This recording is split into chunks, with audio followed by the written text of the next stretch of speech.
Well, right about now, you're recognizing what a really thoughtful job you have here tonight. And the thing about being on town council, it takes at least a year to get yourself in groove and understand what's going on. So I appreciate the fact that you're in the middle of a learning curve here, and I thank you for your attention. A few things. I rewrote my comments as other people were speaking tonight. The day May 19th, 2006, what does that mean?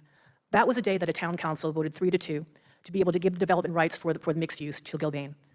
It is a town council vote, that 3-2, that many people refer to the day that the council gave away our Pier Center to a developer.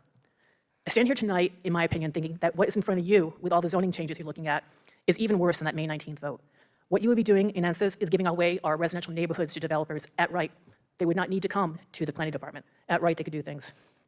Since the 1990s, all the town councils have been working in one way or the other to create zoning to protect the character of our neighborhoods. On the 3rd of February, Council President and Council Davagnali introduced a plan to take a look at all of our zoning ordinances. And I thought at first it was going to be a good discussion, because one thing the Council President said was the tone of this is to be able to have them collaborate, have our solicitor and the planning department, not the planning board, the planning department, collaborate on all the zoning rules and come back to us with some recommendations. But what happened next on the 3rd of March was very different. In that very short period of time, a red line of all of our zoning ordinances came back to you. And it's throwing away everything. Mr. Alba says, Dr. Alba, Sir Alba, whatever he wants to call himself, it's throwing out the baby with the bathwater. You're getting rid of everything. So why did you do that? You wrote it that you wanted to be able to come to create consistency with state law. So the planning board saw this on the 18th of March at their regular meeting.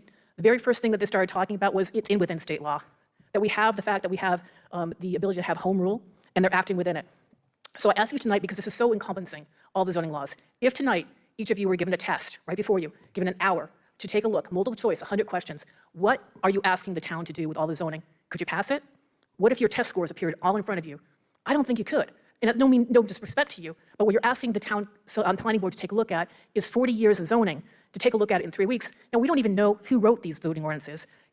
When I asked the question, the town solicitor, a different one, said he wasn't quite sure if it was Mr. Callahan or not. So I don't know who wrote these. I don't know if you know who wrote them, but they certainly are changing the whole ability of our town, the whole character of our town. So what I ask you tonight is to do what you did with the short-term rentals. Pump the brakes, step it down. I don't think that Mr. Durkin's going to be able to vote on this, so it's going to be the 4 of you.